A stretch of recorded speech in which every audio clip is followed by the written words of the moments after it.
हरये परमात्मने प्रणतः क्लेशनाशाय गोविन्दाय नमो नमः। नमः परमहंसास्वादित चरणकमलचिन्मकरन्दाय भक्तजनमानसनिवासाय श्रीरामचन्द्राय। वागीशायस्य वदने लक्ष्मीर्यस्य च वक्ष्यसि यस्यास्ते हृदये संवित् तं नृसिंहमहं भजे। गुरुर्ब्रह्मा गुरुर्विष्णुर्गुरुर्देवो महेश्वरः गुरुसाक्षात् परब्रह्म तस्मै श्री गुरवे नमः। भगवत चरण कमलानुरागी सभी आत्मीय प्रिय स्नेहीजन, गीता स्वाध्याय और चिंतन में जुड़े सभी स्नेहीजन, आप सभी को मेरा प्रणाम, आप सभी को वंदन, आप सभी का अभिनंदन। भगवान की कृपा करुणा से हम लोग श्रीमद् भगवत गीता के चिंतन की मंगलमयी यात्रा के 18वें अध्याय के चिंतन क्रम में जा रहे हैं, जहाँ भगवान से अर्जुन ने प्रश्न पूछा था, त्याग और संन्यास के विषय में मुझे बताइए। और इस अध्याय का नाम दिया भगवान ने मोक्ष संन्यास योग। सभी विषयों का यहाँ समावेश किया गया है, सभी तत्व यहाँ समाहित है। तो भगवान अलग अलग विषयों पर यहाँ चिंतन चर्चा कर रहे हैं। हम लोगों ने देखा कि अर्जुन के प्रश्न का उत्तर देते समय भगवान ने देते हुए त्याग के विषय में तामस त्याग की चर्चा की, उसके बाद राजस त्याग की चर्चा की और फिर सात्विक त्याग की चर्चा यहाँ हम लोग चिंतन करने जा रहे हैं। त्याग में जो तामस त्याग है उसको भगवान ने कहा, नियतस्य तु संन्यासः कर्मणो नोपपद्यते मोहातस्य परित्यागः तामसः परिकीर्तितः। जो व्यक्ति मोह के कारण निर्धारित कर्म को भी नहीं करके उसको छोड़ता है, बिना वैराग्य के, बिना मुमुक्षा के, उसको तामस त्याग कहा गया है। और राजस त्याग में इस काम में बहुत कठिनाई है, बहुत दुख है।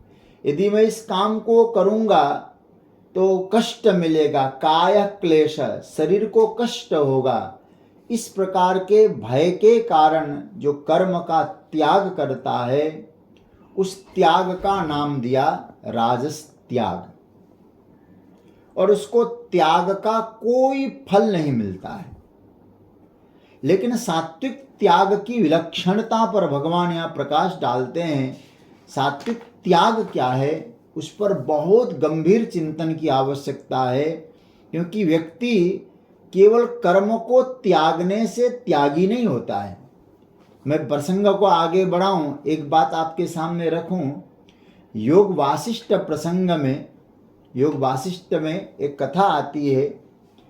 एक चुड़ाला और शिखिध्वज, ये पति पत्नी होते हैं। चुड़ाला परम वैराग्यवती होती है, लेकिन शिखिध्वज से जब चर्चा करते हैं तो त्याग क्या है, तो कई चीज़ों पर त्याग, ये छोड़ने से त्याग, सबको काटती गई। अंत में कहा, मैं तो पहाड़ के ऊपर से कूदकर शरीर को ही त्याग दूंगा। तो कहा कि ये भी तुम्हारा त्याग नहीं है, ये भी कोई वैराग्य नहीं है। त्याग का वास्तविक स्वरूप क्या है, संन्यास का वास्तविक स्वरूप क्या है? तो भगवान ने यहाँ 18वें अध्याय के 9वें श्लोक में इसका बहुत सुंदर रूप से प्रतिपादन किया है, जिसको हम लोग त्याग कहते हैं। सात्विक त्याग क्या है? और उसके बाद 10वें श्लोक में भगवान ने सात्विक त्याग का फल बताया है। क्या स्थिति हो सकती है, इस पर हमारे ठाकुर जी ने चिंतन किया है, बताया। इसको ध्यान से समझना। तो 9वां जो श्लोक है, पहले इस श्लोक को हम लोग देखते हैं। कार्यमित्येव यत् कर्म नियतं क्रियते अर्जुन संगम त्यक्त्वा फलं चैव सत्याग सात्विको मतः। भगवान यहाँ सात्विक त्याग की विलक्षणता का स्वरूप दे रहे हैं। इसका पहले अन्वय देख लें। हे अर्जुन, अर्जुन यत नियतम कर्म कार्यम इति एव संगम च फलम त्यक्त्वा क्रियते स एव सात्विक त्याग मतः। इसका अर्थ क्या है? हे अर्जुन, हे अर्जुन, यत नियतम कर्म, जो नियत कर्म है, जो निर्धारित किया गया आपके लिए कर्म है, कार्यम, उसको करना कर्तव्य है। करना, जो नियत कर्म है वो करना मेरा कर्तव्य, करना ही चाहिए। नियत कर्म, निर्धारित कर्म करना कर्तव्य है। इति एव, इस भाव से संगम च फलम, आसक्ति, कर्म के आरंभ में आसक्ति, कर्मकाल में आसक्ति और कर्म का परिणाम में फल। तो संगम च फलम त्यक्त्वा, त्याग करके, क्रियते, जो किया जाता है, स एव, वही सात्विक त्याग मत, सात्विक त्याग माना गया है। इसका अर्थ क्या बना? कर्म करना ही मेरा कर्तव्य है, ऐसा समझकर जो नियत कर्म आसक्ति और फल का त्याग करके किया जाता है, वही त्याग सात्विक त्याग है। अब थोड़ा सा इसका विश्लेषण हमें करना है, थोड़ा चिंतन करना है। यहां जो त्याग का प्रसंग चल रहा है, यहां सात्विक त्याग की बात ठाकुर जी कह रहे हैं। सात्विक त्याग क्या है? कार्यम इति एव, इस पंक्ति को पकड़ लें थोड़ा सा। कार्यम इति एव, निचोड़ है महाराज, यहां यही निकाला जाएगा निचोड़ में। कर्तव्यम तक भगवान ले आए हैं। संगम त्यक्त्वा फलम चैव फलानि च, और इसको कर्तव्यानीति, ये सब भगवान पहले बोल चुके हैं। उसी बात को यहां और स्पष्टीकरण करते हैं। क्या कह के? बोले कार्यम। कार्यम का अर्थ होता है करना ही चाहिए। कार्यम, ये कर्तव्य है, ये मुझे करना ही चाहिए। कार्यम एव यत् कर्म नियतम क्रियते, अनियतम न क्रियते। जो निर्धारित है, जो मेरे लिए युक्ति संगत है, जो मुझे करना है, वही वो करता है। और कल एक बात हमने आपके सामने रखी थी, संभवतः आप लोगों को स्मरण में होगा। जो व्यक्ति की विशिष्ट पहचान है, जो व्यक्ति की अपनी पहचान है, उस पहचान के अनुसार जो उसका कर्तव्य बना है, उस कर्तव्य के प्रति बुद्धि में निश्चय हमारा क्या बना? कार्यम, मुझे करना ही चाहिए। फिर मैं स्पष्ट कर दूं, आपका विशिष्ट पहचान, पहचान के अनुसार कर्म है। जो आप कौन है पहले समझ लो। मैं पिता हूं तो पिता की तरह कर्म, पुत्र हूं तो पुत्र की तरह कर्म। हम पहचाने अपने आप को, फिर कार्य में लगें। क्या करना चाहिए? कार्यम करना तो चाहिए, भगवान इस शब्द पर बहुत बल देते हैं। मैं तो समझता हूं एक गीता में इस शब्द पर ठाकुर जी ने बहुत ठोक पीट कर हम यहाँ बात कही है। क्या करना चाहिए? नियतम। नियतम, बार बार भगवान इस शब्द को दे रहे हैं। नियतम, नियत करना चाहिए। मुझे लगता है ये शब्द है तो बहुत छोटा, किंतु जीवन के लिए एक प्रकाश स्तंभ है, एक प्रकाश है, एक मार्गदर्शक है। नियत शब्द जिसको बोला जाता है ना, घाव करे गंभीर, देखने में छोटा लगे, घाव करे गंभीर वाली बात है। इतना गंभीर शब्द है यह नियत शब्द। मुझे लगता है जीवन का परिवर्तन कर दे, साधकों का नित्य प्रकाश देता रहे। अरे भाई, नियत शब्द को हम लोग समझ, जो हमारी पहचान का कर्म नहीं है, जो हमारी पहचान का कर्म नहीं है, हम उस कर्म को नहीं करेंगे। जो हमारी पहचान का कर्म है, मेरी अपनी पहचान से जो कर्म बनाए वही मैं करूंगा, उसके विरुद्ध आचरण हम कभी नहीं करेंगे। यह है नियत। जैसे मैं एक उदाहरण से समझाऊं। एक डॉक्टर अपने क्लिनिक को जा रहा है। काफी उसके क्लिनिक के में कई मरीज लोग, बड़े असहाय मरीज है अथवा बड़े स्थिति ठीक नहीं, ऐसे मरीजों की लाइन लगी है। और डॉक्टर जा रहा है हॉस्पिटल की ओर। और जाते समय थोड़ा सा क्या हुआ, वहां बीच में ट्रैफिक में फंस गया और ट्रैफिक पुलिस उसको मिला नहीं। तो उसने क्या काम किया, चलो थोड़ा ट्रैफिक को संभालते हैं, गाड़ी को इधर उधर कर देते हैं। पहली बात तो उसका नियत नहीं है, क्योंकि उसको आता भी नहीं ट्रैफिक कैसे संभाला जाए। तो उसका नियत कर्म था जल्दी से हॉस्पिटल पहुंचकर सेवा करना।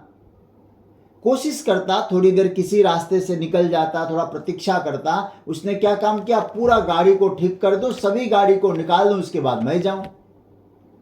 तो डॉक्टर होने के कारण ट्रैफिक के नियम से इतना वाकिफ नहीं है, शायद कर भी नहीं पाया होगा, लेकिन ट्रैफिक को कंट्रोल करने के चक्कर में उनके कई मरीजों की हालत बिगड़ गई। तो उस डॉक्टर के लिए नियत कर्म क्या था? जा करके अपने मरीजों की सेवा करना। ट्रैफिक जो पुलिस है उसका काम दूसरा है।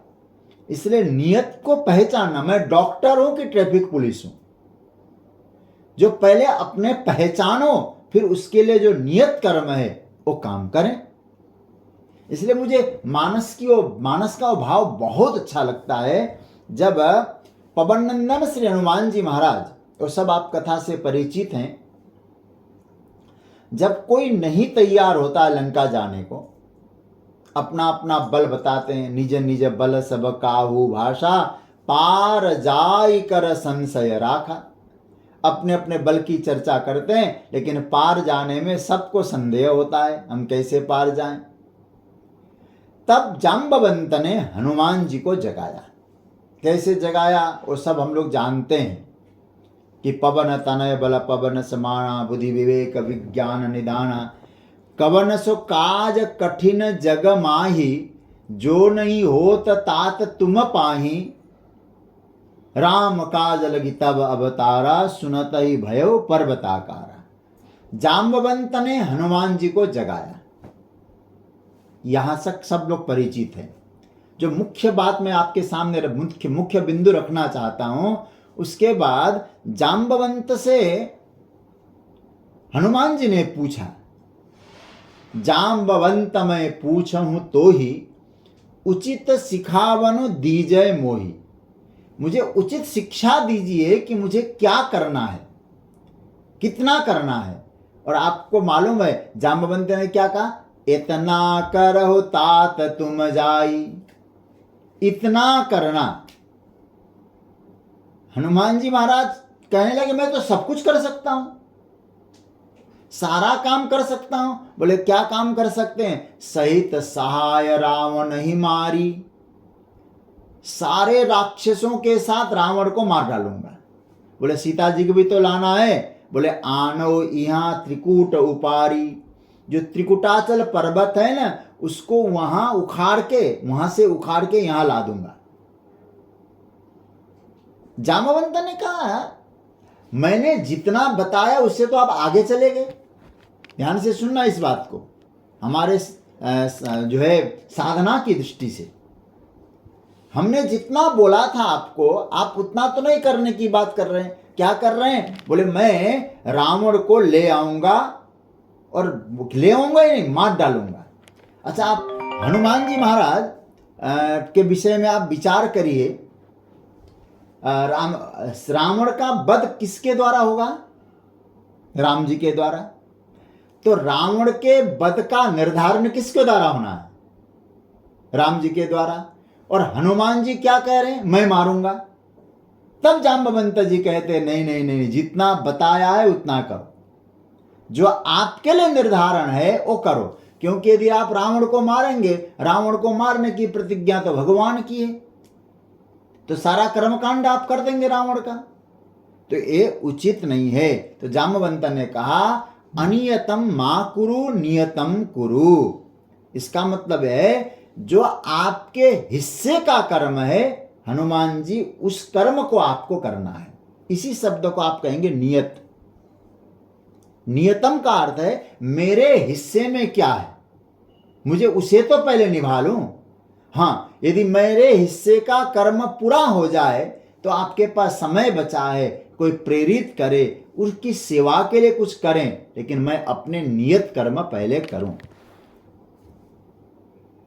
जो मेरे हिस्से की बात नहीं वो हम न करें। अच्छा याद रखना, अच्छा होने पर भी जो मेरे लिए नियत नहीं है, मेरे लिए निर्धारित नहीं है, यदि ऐसा कर्म हम करेंगे तो बदनामी झेलनी पड़ेगी। तब उससे बदनामी तो झेलनी ही पड़ेगी। इस बात को ध्यान से समझना। मतलब क्या हुआ? मतलब ये हुआ कि जो कोई जबरदस्ती करेंगे, जो मेरे लिए नियत नहीं है, और करने का प्रयास भी करेंगे तो दुख मिलेगा, बदनामी होगी, संभव है दूसरे के क्रोध को झेलना भी पड़ सकता है। ये बात हमें ध्यान से समझना है। तो भगवान यहां कहते हे अर्जुन, इसका मतलब सीधी सी बात कहूं, किसी के कर्म में आप इंटरफियर मत करो। सीधी सी बात। नियतम बोले आपके लिए जो नियत है वो करो, दूसरे के कर्म में इंटरफियर करने का अधिकार आपको नहीं है। याद रखना, ये बहुत प्यारा सूत्र है। बेटे के काम में बाप इंटरफियर न करे, बाप अपना काम कर रहा है वो तो इसका मतलब सलाह अलग चीज है, लेकिन दूसरे के कर्म को अपने हाथ में लेना ये नियत कर्म नहीं माना जाएगा। भगवान कहते हैं हे अर्जुन, नियतम क्रियते, जो नियत करता है, एन क्रियते, एन कर्म क्रियते, जो व्यक्ति नियत कर्म करता है। याद रखना, किस बुद्धि से करता है? नियत कर्म तो कर रहा है, जो मेरे लिए निर्धारित कर्म है वो तो कर रहा है, लेकिन उसको करते समय उसके भीतर क्या भाव है? ध्यान देना, कार्यम इति एव, ये पंक्ति ध्यान से समझना। कार्यम इति एव, कर्तव्य बुद्धि की प्रेरणा से मैं कर रहा हूं, मुझे एक कार्य करना मेरे लिए कर्तव्य है, मैं कर रहा हूं। लेकिन करते समय क्या होना चाहिए? फिर से दो शब्द दे दूं, संगम त्यक्त्वा फलम चैव। कितना बल दे रहे हैं भगवान इन शब्दों में। गीता के चिंतन करने वालों के लिए भगवान कितना सावधान कर रहे हैं। अर्जुन, संगम, संगम का अर्थ है आसक्ति। कब? कर्म काल में आसक्ति को छोड़ें और कर्म के पश्चात फल बुद्धि का त्याग करें। संगम त्यक्त्वा फलम चैव सत्यागः सात्विको मतः। अर्जुन, तुमने पूछा था ना त्याग क्या है? भगवान कहते इसका नाम है त्याग, इसी का नाम है त्याग। इसी त्याग का नाम है सात्विक त्याग। यह कर्म का अधिकारी है, उसे करना ही चाहिए। जब उसे करना ही है कर्म करना ही है तो छोड़ा किसने? त्यागी कैसे बना हो?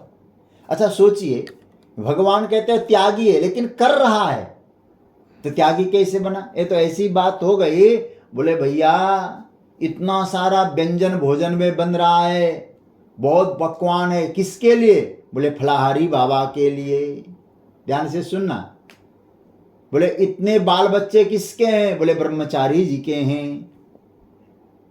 ए घर द्वार किसके हैं? बोले त्यागी जी के हैं। तो ये तो ऐसी बात हो गई, आप तो कहते एक तरफ से त्यागी, त्याग की चर्चा कर रहे हैं, सात्विक त्याग की चर्चा कर रहे हैं, और दूसरी तरफ क्या कह रहे हैं भगवान आप? तो भगवान कह रहे हैं एक करता है, कार्यम एवं। बोले करने वाला त्यागी कैसे हुआ? बोले नहीं, उसने त्याग किया है। महाराज किस बात का त्यागी? उसने क्या त्यागा है? तो भगवान कहते हैं उसने कुछ छोड़ा है। क्या छोड़ा? छोड़ा क्या उसने? बोले पहला संग छोड़ा, संगम त्यक्त्वा, आसक्ति छोड़ी। और त्यागी इसलिए है कि संग छोड़ा, और फल जब की बात करता हूं, फल में फल की बुद्धि छोड़ी। ध्यान देना, इसे बहुत ध्यान से समझिएगा। फल त्यागी का मतलब संग त्याग, ठीक है, आसक्ति का त्याग, लेकिन फल त्यागी, फल त्यागी को यदि आप लोग ऐसा करेंगे, बोले क्या? बोले हमने नौकरी की जी, खूब परिश्रम किया, हमारा जॉब है, हमने नौकरी की, फिर क्या छोड़ा? बोले तनख्वाह छोड़ दी। बोले इस त्यागी की भगवान यहाँ चर्चा नहीं कर रहे हैं, इसको त्यागी भगवान नहीं कह रहे हैं। बोले किसी यजमान के घर में जाके पंडित जी ने 10-15 दिन तक अनुष्ठान किया, और अनुष्ठान करने के बाद पंडित जी चल दिए। यजमान ने कहा महाराज दक्षिणा लो। बोले नहीं नहीं, हमने त्याग दिया है। भगवान कहते उसको त्यागी भगवान नहीं कर रहे हैं। कर्म करो, फल को त्यागो। भगवान यहाँ बहुत गंभीरता से विचार करने को हमको प्रेरित कर रहे हैं। इसका मतलब है फल में फल बुद्धि त्याग करना, फल की बुद्धि का त्याग। ध्यान से सुनना इस बात को। हमने मेहनत की, उस मेहनत से जो फल मिलना था उस फल को त्याग दिया, इसको भगवान त्यागी नहीं कह रहे हैं। फल में फल बुद्धि का त्याग। बोले महाराज आप विचार करिए सरकार, ऐसा कोई कर्म तो है नहीं जिस कर्म का फल नहीं होता हो। भोजन करते हैं वो हमारा कर्म है, फल क्या मिला? तृप्ति। जल पिए, तृप्ति मिली। तो जो भी कर्म करते हैं ऐसा कोई कर्म नहीं है जिस कर्म से आपको फल नहीं मिलता होगा, क्योंकि सारे कर्म फल देने वाले होते हैं। बात समझ में आ रही होगी। जैसे थक गए तो नींद रूपी कर्म आपने किया तो आपको क्या मिली? थकान निवृत्ति हो गई, ऊर्जा मिली। ऐसा कोई सा भी कर्म बताइए जो बिना फल का हो सकता हो। सुबह उठते हैं, शौचादि जाते हैं, क्यों जाते हैं? बोले हम महाराज ये जो है ना, पेट ठीक रहता है, विकार निवृत्त होते हैं, लगन कार्य में लगन लगता है। हर कर्म का फल होता है। तो भगवान यहाँ कहते हैं कर्म करो, फल तो मिलेगा, लेकिन फल में फल बुद्धि का त्याग। तो महाराज जो फल मिल रहा है फिर क्या फेंक दे उसको? बोले नहीं, प्रसाद बुद्धि से ग्रहण। ये आप नोट कर लें, कर्म के फल को पाने पर कर्म के फल का फल बुद्धि से त्याग करना और प्रसाद बुद्धि से ग्रहण करना। प्रसाद बुद्ध्या ग्रहणम। कार्य फल तो दे रहा है, जब फल मिलने लगे, हमारे फल का, हमारे कर्म का परिणाम आने लगे, वहां भाव यह बन जाए और बन ही न जाए, यह भाव हमारे जीवन में पक्का हो जाए। क्या बने? बोले जो मुझे मिला है ये मेरे लिए परमात्मा का प्रसाद है। फल बुद्धि नहीं है, वहां प्रसाद बुद्धि है। जो उन्होंने दिया इसी में मेरा कल्याण है, मेरी भलाई है। जो वो दे रहे हैं वो मेरे लिए कल्याणकारी ही है और उनके अनुग्रह से मुझे मिला है। मैंने जितना किया मेरे करने के अनुपात से अधिक परमात्मा ने दिया है, ऐसी बुद्धि बनानी चाहिए। तब आपके जीवन में प्रसाद बुद्धि होगी। ऐसी बुद्धि जब बनी रहती है तो आपके जीवन में फल बुद्धि का त्याग हो जाएगा। मतलब क्या? जो परिणाम आ रहा है उसमें प्रसाद बुद्धि है, जो मुझे मिला है। और आप विचार करते हैं ना, प्रसाद कोई फेंकता नहीं है, प्रसाद का कोई तिरस्कार भी नहीं करता। मतलब जो रिजल्ट आ रहा है वो मुझे स्वीकार है।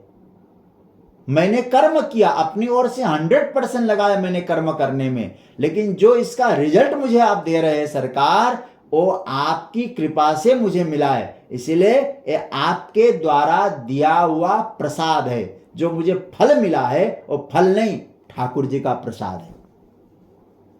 इसलिए संगम त्यक्त्वा फलम चैव, जैसे कहा जाता है ना, जो तू दे दे, हो सकता है मेरे कर्म का परिणाम है, लेकिन जो आप दें मुझे वो स्वीकार है, ये भाव बन जाए। एक वह छोटा सा भाव एक भजन का शायद है, तेरे लिखा क्या है, तू जो मुझे दे देगा वो मुझे स्वीकार है। एक भजन है ना, तेरे फूलों से भी प्यार, तेरे कांटों से भी प्यार, तू जो भी देना चाहे दे दे मेरे करतार। तू फूल दे चाहे कांटे दे, दोनों ही मेरे लिए प्रसाद है। तेरी मर्जी में विधाता कोई छुपा बड़ा राज, वो कुछ दे रहा है ना अपनी मर्जी से, कोई बहुत बड़ा राज छुपा है। तेरी मर्जी में विधाता कोई छुपा बड़ा राज, दुनिया चाहे हमसे रूठे तू ना होना नाराज। तुझे बंधन है बार बार हमको कर ले तू स्वीकार, तू जो भी देना चाहे दे दे मेरे करतार। तेरे फूलों से भी प्यार, तेरे कांटों से भी प्यार। आगे क्या कहते हैं, हमको दोनों है पसंद तेरी धूप और छाँव, दाता किसी भी दिशा में ले चल जिंदगी की नाव। चाहे हमें लगा दे प्यार या डुबो दे मझधार, तू जो भी देना चाहे दे दे मेरे करतार। तेरे फूलों से भी प्यार, तेरे कांटों से भी प्यार।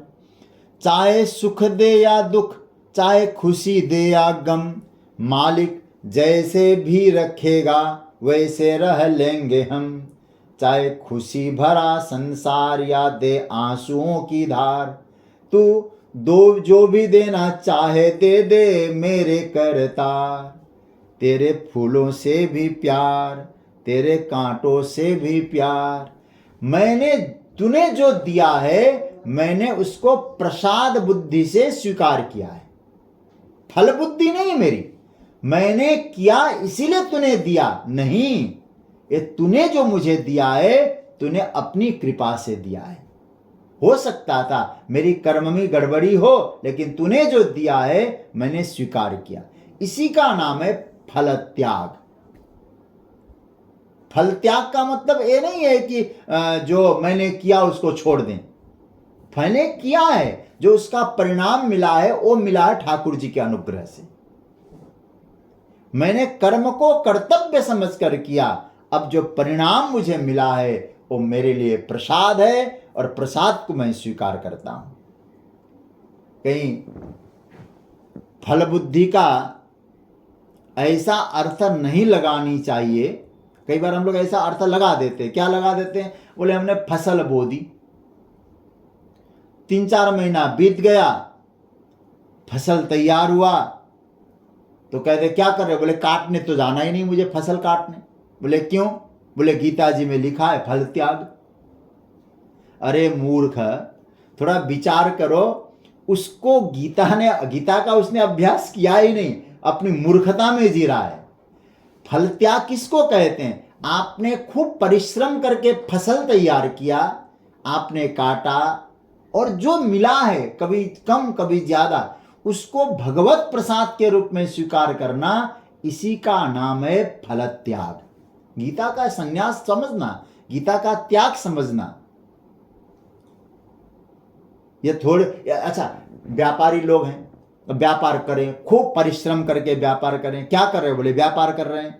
लेकिन प्रॉफिट, बोले प्रॉफिट की बात मत करो, गीता में कहा है प्रॉफिट मत लो। कहाँ कहा है गीता में प्रॉफिट मत लो?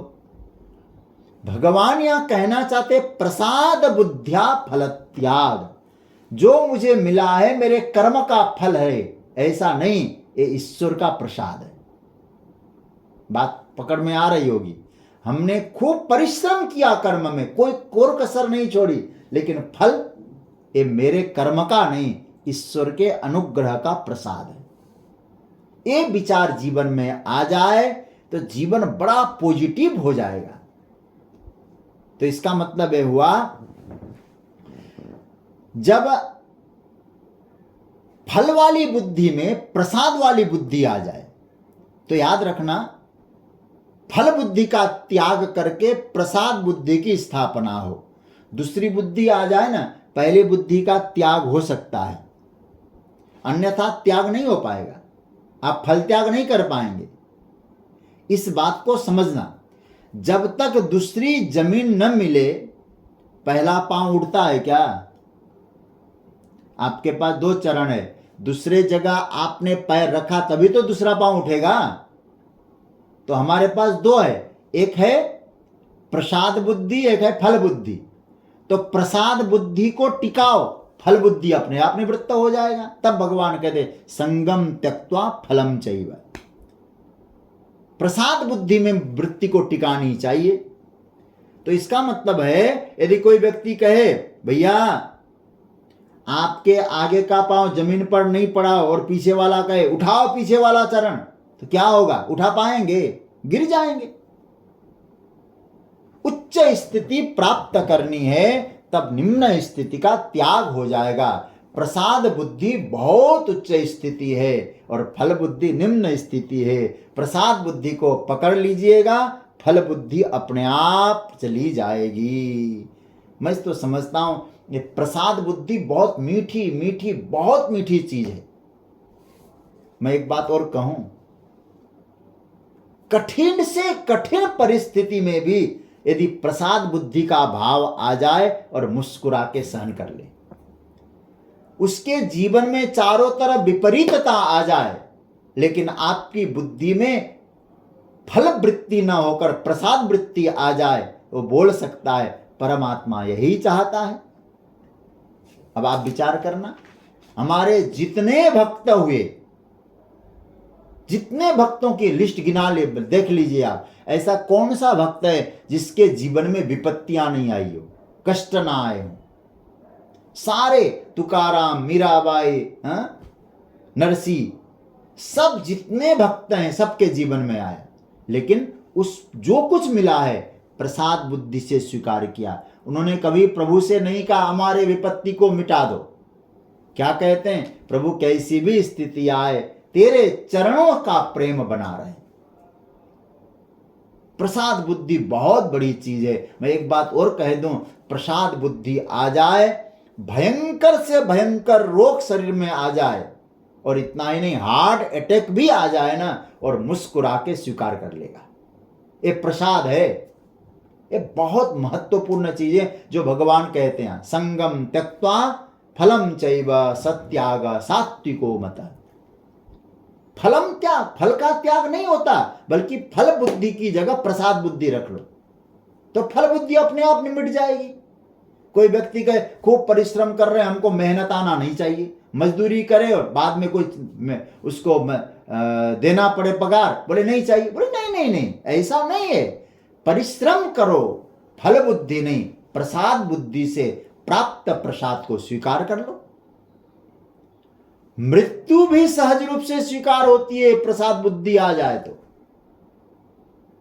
अरे भाई, मुस्कुराकर उसको, कैसी भी परिस्थिति को स्वीकार करने वाला रोग को स्वीकार करता है। हमारे परमात्मा क्या कह रहे हैं? अरे कोई शरीर चला जाए क्या है, दूसरा आ जाएगा, उसने दिया है, खत्म। हमारे यहाँ कोई शरीरों की कमी तो है नहीं, अनेक शरीर भरे पड़े हैं, अनादिकाल से जीव भटक रहा है, घूम रहा है, क्या होगा। और मैं एक बात और कहूं मृत्यु के संदर्भ में, देखिए मरना इतना कठिन नहीं है, ये तो निश्चित है, लेकिन जीना सीखिए। मरना कोई नहीं, जीवन सीखना है, कैसे जिया जाए। भगवान कहते हैं फल बुद्धि से नहीं, प्रसाद बुद्धि से जियो। तो भगवान क्या कहते हैं, अनादिकाल से चला आ रहा है शरीर, दूसरा मिल जाएगा, मैं तो मृत्यु को भी प्रसाद रूप में स्वीकार कर रहा हूं। यह है सात्विक त्याग, मतलब फल बुद्धि की जगह प्रसाद बुद्धि का ग्रहण। संगम त्यक्त्वा फलम चैव सत्याग सात्विको मतः। संगम त्यक्त्वा का मतलब, इसकी चर्चा मैं कर चुका हूं, आज थोड़ा सा फल बुद्धि में प्रसाद बुद्धि जोड़ दिया मैंने। संगम त्यक्त्वा का, मैं संगम त्यक्त्वा का अर्थ मैंने कल दो दिन से मैं कह रहा हूं आपसे, कर्म पर निर्भरता छोड़ें, परमात्मा पे निर्भर बने, इससे संग का त्याग हो जाएगा। समझ रहे हैं ना, कर्म पर निर्भरता न हो, ब्रह्मण्याधाय कर्माणि बने, कर्मण्याधाय कर्मणि नहीं। तो संगम त्यक्त्वा, दो बातें आई ना, संगम त्यक्त्वा फलम चैव। संग कैसे छूटेगा, संग मतलब आसक्ति, वो कैसे छूटेगा, बोले इस तरह से संग छूटेगा क्योंकि हम, जो मुझे मिला है वो कर्म पर मेरी निर्भरता नहीं है, जिसने कर्म दिया है उस मालिक पर मेरी निर्भरता है। इससे संग का दोष छूटेगा। और फल का दोष कब छूटेगा, जो मिला है प्रसाद बुद्धि से स्वीकार कर लो। बहुत प्यारी बात है, संगम त्यक्त्वा फलम चैव सत्याग सात्विको मतः। ये जो दो बातें छूट जाती है, दो बातें छोड़ना है, भगवान कह रहे संगम और फलम। फिर मैं दोहरा रहा हूं, आप लोगों के मस्तिष्क में बैठ जाए, संग त्याग कैसे होगा, ईश्वर पर निर्भर रहने से। फल त्याग कैसे होगा, जो मिला है उसको प्रसाद बुद्धि से ग्रहण करने से। तो तब संग भी छूटेगा, फल का भी त्याग हो जाएगा, और वास्तव में त्यागी कहा जाएगा। मुझे एक छोटा सा प्रसंग याद आ रहा है। पवन नंदन श्री हनुमान जी महाराज लंका में गए। लंका में जाने के बाद हनुमान जी को मां जानकी माता के पास पहुंचने पर भूख लगी। हनुमान जी ने कहा, माता मुझे भूख लगी है। हनुमान बोले, हाँ सुनो मां तुम वही अतिशय भूखा, लागी दे की सुंदर फल रूखा। इसमें मुझे भूख लगी फल देख करके, इसलिए आप आज्ञा करें ना मां, मैं फल खाऊं। मां ने कहा, बेटा फल तो तू खाएगा, लेकिन ये फल रावण के हैं। रावण ने लूट कर, दूसरे से जो है चोरी करके, लूट करके यहां सब इकट्ठा किया है, और जैसे लोगों का अन्न खाओगे मन वैसा ही बनेगा। तो रावण तो मोह है, गोस्वामी जी कहते विनय पत्रिका में, मोह दस मोली तद भ्रात अहंकार। मोह के वाटिका के फल खाओगे तो बुद्धि निर्मल बनेगी, और तुम कौन हो, बुद्धिमताम वरिष्ठम हो। और रावण के बगीचे के फल खाओगे तो बुद्धि निर्मल नहीं बनेगी। फिर क्या करना है, बोले बेटा ये फल मत खाओ। तो हनुमान जी महाराज कहते, माता मेरी दृष्टि में ये फल रावण ने तैयार नहीं किए। यदि मैं रावण के बगीचे का फल समझता तो रावण के पास जाके कहता, रावण तेरे बगीचे के फल खाऊं या न खाऊं। मैं आपसे पूछ रहा हूं। जानकी जी ने कहा, क्यों मुझसे पूछ रहे हनुमान। बोले माता आप बताइए, फलों का जन्म कहां से होता है। मां ने कहा, वृक्षों से। अब बताइए माता, इन वृक्षों का जन्म कहां से होता है। बोले धरती से। फलों का जन्म वृक्ष से, वृक्षों का जन्म धरती से। और माता आप बताइए, आपका जन्म कहां से हुआ है। जानकी जी ने कहा, मेरा भी जन्म धरती से हुआ है। तो इन वृक्षों की स्वामिनी आप हैं, फल की स्वामिनी आप है। मैं आपसे पूछकर कह रहा हूं कि मैं आपका प्रसाद समझकर ले रहा हूं, रावण के बगीचे का समझकर नहीं ले रहा हूं। ये जब भाव आया तो जानकी जी को हनुमान जी की बुद्धि पर भरोसा हुआ। तब जानकी जी ने क्या कहा, देखी बुद्धि बल निपुण कपि, कहो जानकी जाहु, रघुपति चरण हृदय धरी, तात मधुर फल खाओ। पहले वही जानकी जी कह रही थी फल मत खाना, रावण के बगीचे का है। अब वही जानकी जी कह रही है तात मधुर फल खाओ। फल मधुर कैसे हो गया? क्योंकि हनुमान जी ने फल को प्रसाद बुद्धि से स्वीकार किया। मां का प्रसाद है, तो प्रसाद बुद्धि से जिस चीज को स्वीकार करेंगे वो मधुर हो जाएगा, प्रिय हो जाएगा। क्योंकि उसका मालिक कोई व्यक्ति नहीं होगा, फिर उसका मालिक भगवान होंगे। क्योंकि जब भगवान उसके मालिक हो जाएंगे और भगवान से जो कुछ मिलता है वो प्रसाद ही तो होता है। इसलिए यहां जो बात मैं आपसे कहना चाह रहा हूं, भगवान ने जो सात्विक त्याग की बात में, मैं इसको समझना भी है, संग और फल। संग से कैसे निवृत्त बनेंगे हम? संग से निवृत्त होना है तो अपनी निर्भरता ठाकुर जी पे रखें, और फल से निवृत्त होना है तो फल को प्रसाद के रूप में स्वीकार करें।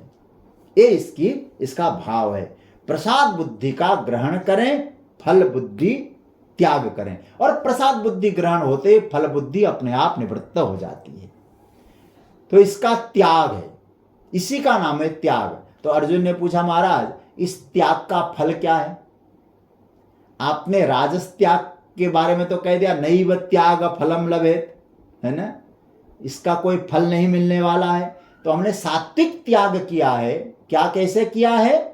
बोले मुझे करना है, नियत कर्म है, मेरे लिए कर्तव्य है, अपने 100% एनर्जी से मैंने उस कर्म को किया है, और आप पर निर्भर हो करके संग को त्यागा है और फल को प्रसाद बुद्धि से ग्रहण किया है। वो त्याग सात्विक हो गया। उसका परिणाम क्या होगा? उसका रिजल्ट क्या होगा? उसका फायदा क्या होगा? तो भगवान कहते उसका परिणाम मिलेगा। इसका परिणाम क्या मिलेगा? एक विशेष प्रकार का सामर्थ्य आपके जीवन में आ जाएगा। कौन सा सामर्थ्य आ जाएगा? ये बहुत बहुत बहुत ही प्यारा श्लोक है जो भगवान 10वां श्लोक बोल रहे हैं। इसको बहुत गंभीरता से चिंतन करना होगा। आइए 10वां श्लोक। 9वें श्लोक में दिक्कत नहीं आई होगी, अब 10वां श्लोक देख लें। न द्वेष्ट्य कुशलम कर्म, कुशलेनानुसज्जते, त्यागी सत्वसमाविष्टो, मेधावी छिन्न संशयः। एक तरह से देखा जाए जो सात्विक त्याग है ना, उसका फल है यार। ये स्थिति आती है सात्विक त्याग करने से। सात्विक त्याग मतलब भगवान पर निर्भर होकर के फल को प्रसाद के रूप में स्वीकार करने से, उसका परिणाम। इसका पहले अर्थ अन्वय देखिए। अकुशलम कर्म न द्वेष्टि, कुशले न अनुसज्जते, सत्व समाविष्ट छिन्न संशय, मेधावी त्यागी। अब तक भगवान त्याग कह रहे थे, अब त्यागी बोल रहे हैं। अकुशलम कर्म, अकुशल कर्म, जो अकुशल कर्म का अर्थ हुआ अशुभ कर्म, जो मेरे मन के अनुरूप नहीं है, उन अकुशल कर्म से न द्वेष्टि, द्वेष नहीं करता। कुशले न अनुसज्जते, तो कुशल कर्म है, मेरे मन के अनुरूप है, उसके प्रति आसक्त नहीं होता। सत्व समाविष्ट, शुद्ध सत्वगुण से युक्त, शुद्ध अंतकरण से युक्त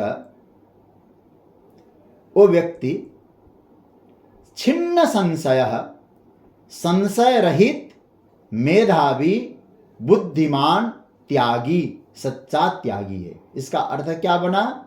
जो व्यक्ति मन के अनुरूप कर्म न होने पर द्वेष नहीं करता, मन के अनुरूप होने पर आसक्त नहीं होता, हमेशा निर्मल अंतःकरण में रह करके संशय रहित होता है, बुद्धिमान बनता है और वास्तव में वही त्यागी होता है।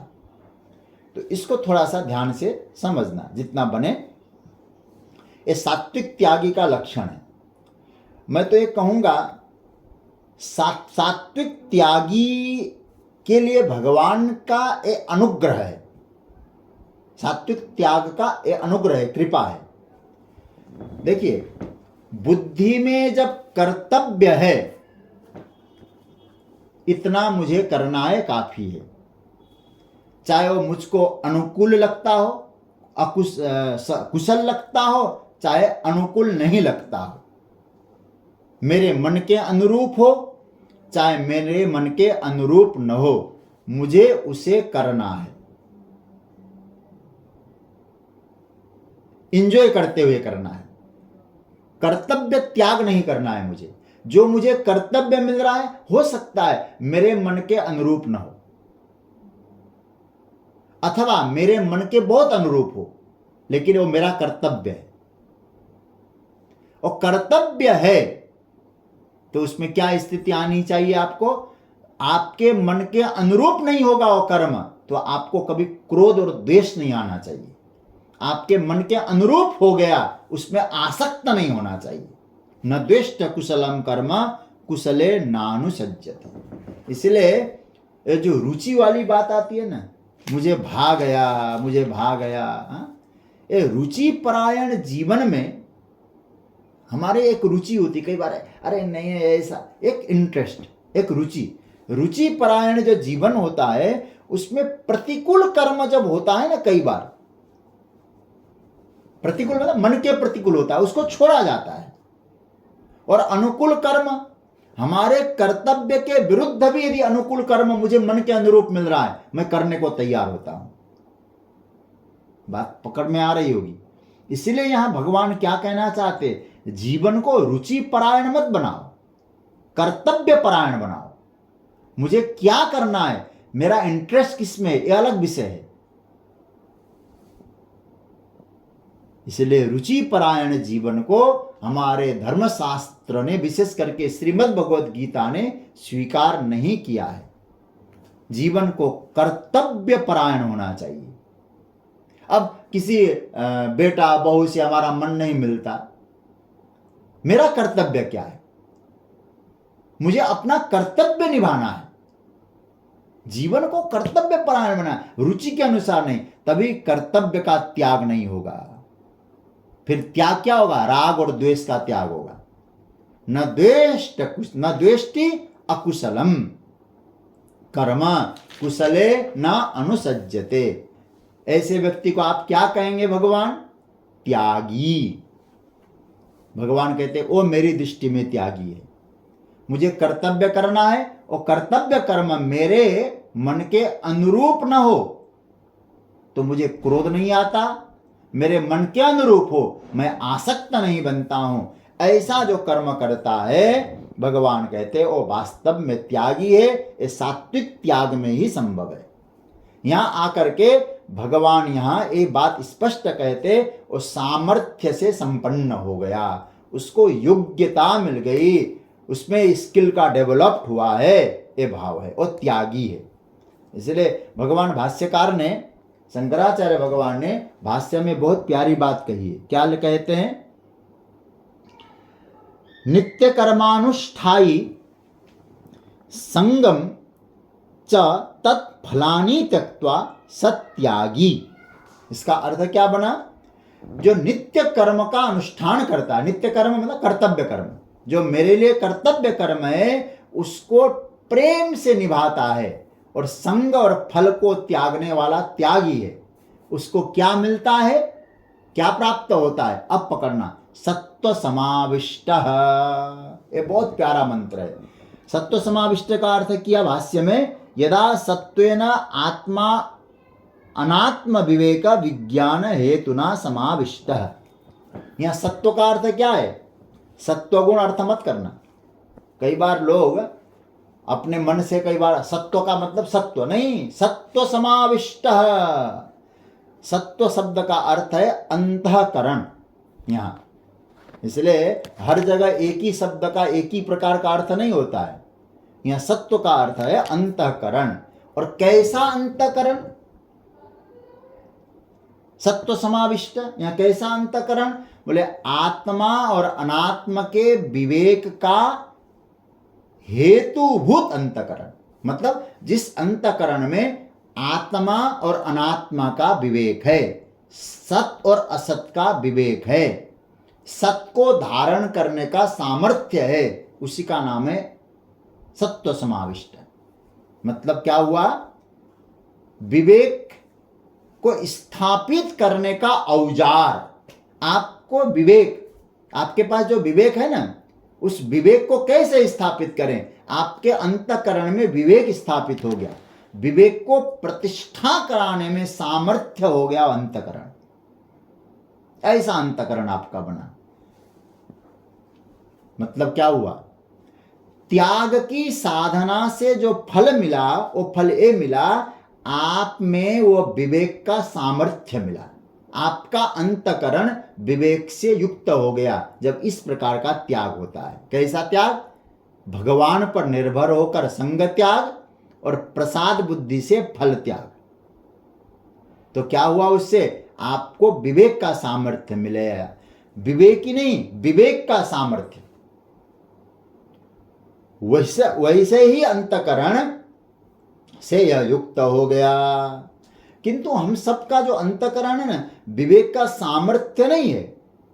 विवेक का सामर्थ्य किसको कहते हैं? विवेक का सामर्थ्य है आत्मा और अनात्मा का विवेचन। अब इस थोड़ा सा गंभीर होना पड़ेगा आपको। देखिए, विवेक शब्द जब यह भगवान प्रयोग कर रहे हैं, इसका अर्थ ये नहीं कि आपके पास बहुत अच्छी बुद्धि है, कैसे अपना काम आप बना सकते हैं, ऐसी बुद्धि विवेक। बोले इसका नाम विवेक नहीं है। विवेक का अर्थ है आपकी पहचान हो गई। अब क्या? बोले ये सत्य है, ये असत्य है, ये आत्मा है, ये अनात्मा है, ये स्वीकार करना चाहिए, इसको अस्वीकार करना चाहिए। तो यथार्थ जो है, जो आत्मा है, उसको स्वीकार करना, आत्मा से अतिरिक्त सब अनात्मा है, इस बात को आप जान लें, इसी का नाम है विवेक।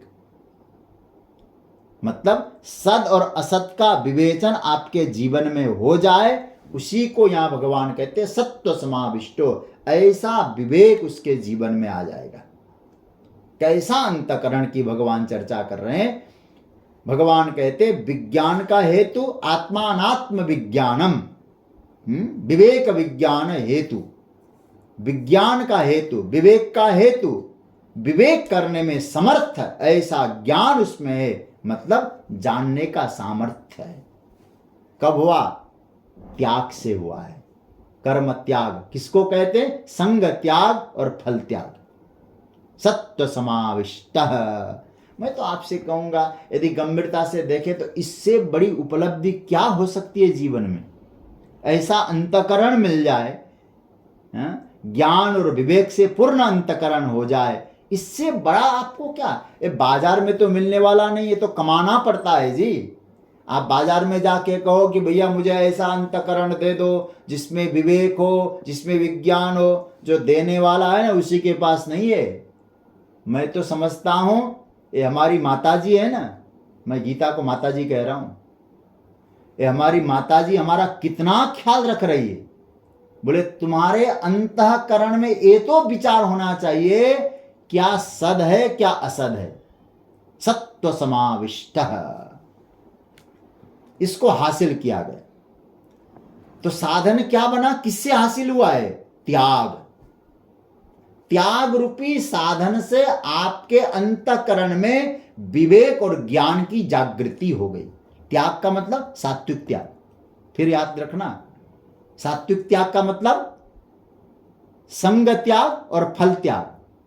संग त्याग मतलब संग को त्याग में भगवान पर निर्भरता, कर्म पे निर्भरता नहीं।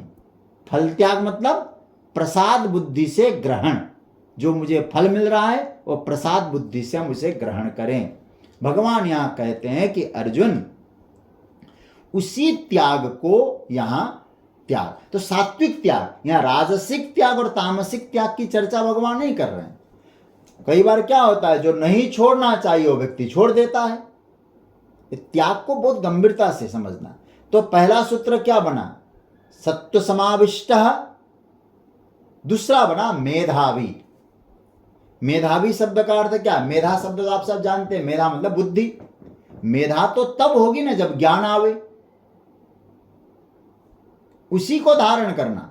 इसलिए मेधावी शब्द को भाष्य में क्या लिखा है, मेधया आत्मज्ञान लक्षणया प्रज्ञया संयुक्त तदवान मेधावी। ये भाष्य गजब का अर्थ है। मतलब आत्मज्ञान लक्षण से युक्त जो प्रज्ञा है, आत्मज्ञान के लक्षणों से युक्त जो प्रज्ञा है उसी का नाम है मेधावी।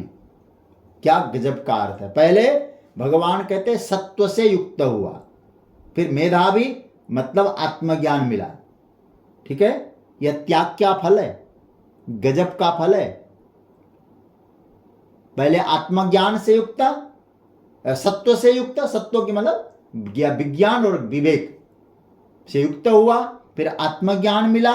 उसके बाद तीसरा जो शब्द आता है छिन्न संशय। इन तीनों को अलग अलग क्रम से देखना। त्याग करने पर पहला आएगा सत्व समाविष्ट होगा, बोले आपके अंतःकरण में ज्ञान और विवेक का जागरण हो जाएगा। दूसरा आएगा मेधावी। मेधावी मतलब आप प्रज्ञावान बनेंगे, ज्ञानवान बनेंगे। और तीसरा आएगा छिन्न संशय। अब किसी प्रकार का कोई संदेह नहीं है, आप साफ साफ समझ गए कि मैं कौन हूं, जान गए आप। मतलब अविद्या के आवरण से जो हम युक्त थे, वो अविद्या का आवरण अब निकल गया। सत्व समाविष्ट मेधावी छिन्न संशय, एक क्रम है। पहले सत्व समाविष्ट बनेगा, फिर मेधावी होगा, फिर छिन्न संशय। तब क्या होगा, तब आप, भगवान भाष्यकार ने बहुत प्यारी बात कही है, तब स्वरूपावस्थानम एव, फिर आप अपने में हो गए, अपने स्वरूप में स्थित हो गए। तो अपने स्वरूपावस्थान को आपने प्राप्त कर लिया, और स्वरूपावस्थान ही गीता के अनुसार कल्याण का श्रेष्ठ मार्ग है। स्वरूपावस्थान का मतलब स्वयं को समझना, स्वयं को जानना, यही निश्रेयस का, कल्याण का श्रेष्ठतम मार्ग है। स्वरूपावस्थान से ही संदेह की निवृत्ति हो जाती है। ये बात हमें समझना चाहिए। अब यहाँ जो बात भगवान कह रहे हैं कि न द्वेष्ट कुशलम कर्म कुशले नानुसज्जते त्यागी सत्व समाविष्ट मेधावी छिन्न संशय। ये श्लोक स्पष्टीकरण हो गया होगा। जो कुछ होगा फिर चर्चा करेंगे। एक निवेदन,